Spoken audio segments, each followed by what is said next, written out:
ನಮಸ್ಕಾರ. ಇವತ್ತು ನಾವು ಬಹುನಿರೀಕ್ಷಿತ ರಾಮಾಯಣ ಚಿತ್ರದ ಬಗ್ಗೆ ಮಾತಾಡೋಣ.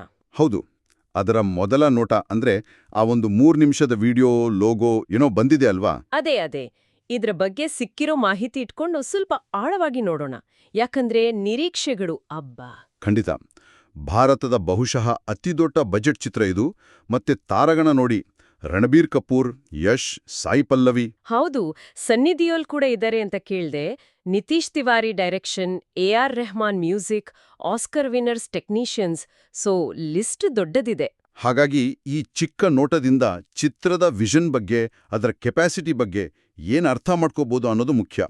ಈ ವಿಶ್ಲೇಷಣೆ ಆ ಟೀಸರ್ ವಿಮರ್ಶೆಗಳಿಂದ ಬಂದಿರೋದು.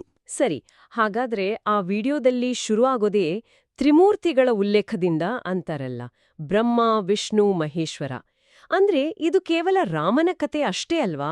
ಇಲ್ಲಿ ನಿಜಕ್ಕೂ ಒಂದು ಇಂಟ್ರೆಸ್ಟಿಂಗ್ ಪಾಯಿಂಟ್ ಇದೆ. ಅಂದ್ರೆ ಎಲ್ಲರಿಗೂ ಗೊತ್ತಿರೋ ಕಥೆಯನ್ನೇ ಮತ್ತೆ ಯಾಕೆ ಹೇಳಬೇಕು ಅನ್ನೋ ಪ್ರಶ್ನೆಗೆ ಇದು ಉತ್ತರ ಕೊಡೋ ಪ್ರಯತ್ನ ಇರ್ಬೋದು. ಓ, ಹೇಗೆ? ನೋಡಿ, ತ್ರಿಮೂರ್ತಿಗಳ ಉಲ್ಲೇಖ ಅಂದ್ರೆ ಇದು ಕೇವಲ ರಾಮಾಯಣದ ಘಟನೆಗಳಲ್ಲ, ಅದರ ಹಿಂದಿನ ಒಂದು ದೊಡ್ಡ ಆಳವಾದ ದೈವಿಕ ಸಿದ್ಧಾಂತವನ್ನ ಎಕ್ಸ್ಪ್ಲೋರ್ ಮಾಡ್ತಿದ್ದಾರೆ ಅನ್ನೋ ಸೂಚನೆ ಇರ್ಬೋದು. ಅಂದ್ರೆ ರಾಮಾನಂದ ಸಾಗರ್ ಅವರ ಸೀರಿಯಲ್ನಲ್ಲಿ ವಿಸ್ತಾರವಾಗಿ ಹೇಳಿದ್ದನ್ನ ಸಿನಿಮಾದಲ್ಲಿ ತರೋ ಸವಾಲಿದ್ಯಲ್ಲ, ಅದಕ್ಕೆ ಇದೊಂದು ಹೊಸ ಆಯಾಮ ಕೊಡೋ ಪ್ರಯತ್ನನಾ? ಹೌದು, ಬಹುಶಃ ಕಥೆಯ ಆಳಕ್ಕೆ ಇಳಿಯೋ ಪ್ರಯತ್ನ ಅಂತ ಕಾಣಿಸುತ್ತೆ. ಈ ಫಸ್ಟ್ ಲುಕ್ನಲ್ಲಿ ಆ ಭರವಸೆ ಇದೆಯಾ ಅಂದ್ರೆ?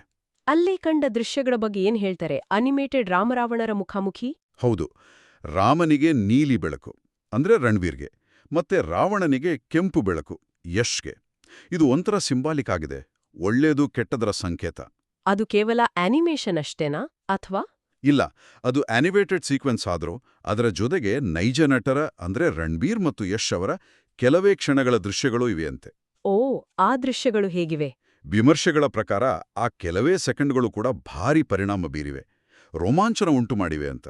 ರಾಮನಾಗಿ ರಣಬೀರ್ ಸೂಕ್ತ ಅಂತ ಅನ್ಸಿದ್ಯಾ? ಪೂರ್ತಿ ಲುಕ್ ಇಲ್ಲದ್ರೂ ಉಕ್ತವಾಗಿದ್ದಾರೆ ಅನ್ನೋ ಅಭಿಪ್ರಾಯ ಇದೆ. ಮತ್ತೆ ರಾವಣನಾಗಿ ಯಶ್ ಅವರ ಪೂರ್ತಿ ರೂಪ ತೋರಿಸಿಲ್ಲ, ಆದ್ರೆ ಅವರ ಕಣ್ಣುಗಳೇ ಸಾಕಷ್ಟು ಪವರ್ಫುಲ್ ಆಗಿ ಕಾಣಿಸಿವೆ ಅಂತ ಮೆಚ್ಚುಗೆ ವ್ಯಕ್ತವಾಗಿದೆ. ಇಂಟ್ರೆಸ್ಟಿಂಗ್. ಅಂದ್ರೆ ಪೂರ್ತಿ ರಿವೀಲ್ ಮಾಡ್ದೆ ಕುತೂಹಲ ಹೆಚ್ಚಿಸೋ ಟೆಕ್ನಿಕ್. ಎಕ್ಸಾಕ್ಟ್ಲಿ. ಅದು ಪ್ರಚಾರದ ಒಂದು ಜಾಣ ನಡೆ ಅಂತ ಹೇಳಬಹುದು. ಸರಿ, ದೃಶ್ಯಗಳಾಯ್ತು, ನಟರಾಯ್ತು.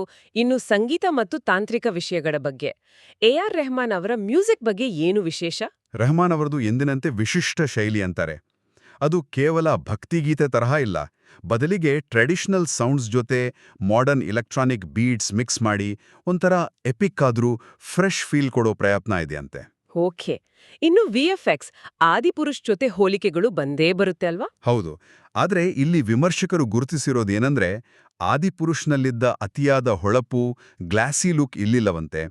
ಬದಲಿಗೆ ಪೌರಾಣಿಕ ಜೀವಿಗಳಿಗೂ ಒಂದು ಸಹಜವಾದ ಬಳಸಿದ ಟೆಕ್ಸ್ಚರ್ ಕೊಡೋ ಪ್ರಯತ್ನ ಇದೆ ಅಂತ. ಅದು ನಿತೇಶ್ ತಿವಾರಿ ಅವರ ಸ್ಟೈಲ್ ಇರ್ಬೋದಾ? ದಂಗಲ್ ತರಹ ರಿಯಲಿಸ್ಟಿಕ್ ಅಪ್ರೋಚ್. ಖಂಡಿತ ಇರ್ಬೋದು. ಅವರ ಹಿಂದಿನ ಚಿತ್ರಗಳನ್ನು ನೋಡಿದ್ರೆ ಆ ವಾಸ್ತವಿಕತೆಗೆ ಹತ್ತಿರವಾದ ದೃಷ್ಟಿಕೋನ ಇಲ್ಲೂ ಇರಬಹುದು ಅನ್ನೋ ನಿರೀಕ್ಷೆ ಹುಟ್ಟಿಸಿದೆ ಈ ಫಸ್ಟ್ ಲುಕ್. ಎಲ್ಲವೂ ಪಾಸಿಟಿವ್ ಆಗಿದ್ರು ಒಂದೆರಡು ಕಳವಳಗಳು ಇವೆ ಅಂತ ಕೇಳಿದೆ, ಮುಖ್ಯವಾಗಿ ಭಾಷೆ ಬಗ್ಗೆ. ಹೌದು. ಆ ಟೀಸರ್ನಲ್ಲಿ ಇಂಗ್ಲಿಷ್ ಟೆಕ್ಸ್ಟ್ ಜಾಸ್ತಿ ಬಳಸಿದ್ದಾರೆ ಅನ್ನೋದು ಒಂದು ದೊಡ್ಡ ಟೀಕೆ. ಅದರಿಂದ ಏನಾಗುತ್ತೆ? ನೋಡಿ, ಇದು ಪ್ಯಾನ್ ಇಂಡಿಯಾ ಅಥವಾ ಗ್ಲೋಬಲ್ ಸಿನಿಮಾ ಮಾಡೋ ಪ್ರಯತ್ನದಲ್ಲಿ ನಮ್ಮ ದೇಸಿ ಪ್ರೇಕ್ಷಕರ ಜೊತೆಗಿನ ಒಂದು ಇಮೋಷನಲ್ ಕನೆಕ್ಷನ್ ಇದೆಯಲ್ಲ, ಅದು ಸ್ವಲ್ಪ ಕಮ್ಮಿ ಆಗ್ಬೋದಾ ಅನ್ನೋ ಆತಂಕ. ಹೌದು, ರಾಮಾಯಣ ಅನ್ನೋದು ನಮ್ಮ ಸಂಸ್ಕೃತಿಗೆ ಭಾಗ ಅಲ್ವಾ? ಹೌದು. ಅದಕ್ಕೆ ಇಂಗ್ಲಿಷ್ ಲೇಪನ ಸರಿ ಹೋಗುತ್ತಾ? ಅದೇ ಪ್ರಶ್ನೆ. ಅದು ಚಿತ್ರದ ಫೀಲನ್ನ ಡೈಲ್ಯೂಟ್ ಮಾಡುತ್ತಾ ಅನ್ನೋದು ಚರ್ಚೆಯ ವಿಷಯ. ಇದ್ರ ಜೊತೆಗೆ ಆನಿಮೇಷನ್ ಬಗ್ಗೆನೂ ಸ್ವಲ್ಪ ಮಾತುಕತೆ ಇದೆ. ಹೌದು. ಆದಿಪುರುಷ್ ಅನುಭವದ ನಂತರ ರಾಮಾಯಣಕ್ಕೆ ಆನಿಮೇಷನ್ ಸ್ಟೈಲ್ ಬಳಸೋದು ಎಷ್ಟು ಸರಿ, ಜನ ಹೇಗೆ ತಗೋತಾರೆ ಅನ್ನೋದು ಒಂದು ದೊಡ್ಡ ಪ್ರಶ್ನೆ. ಅಂದ್ರೆ ಆಡಿಯನ್ಸ್ ಆಕ್ಸೆಪ್ಟ್ ಮಾಡ್ಕೋಬೇಕಲ್ಲ ಅದನ್ನ. ಖಂಡಿತ. ಆ ದೃಶ್ಯ ಶೈಲಿಯನ್ನು ಜನ ಒಪ್ಕೊಳ್ಳೋದು ಬಹಳ ಮುಖ್ಯ.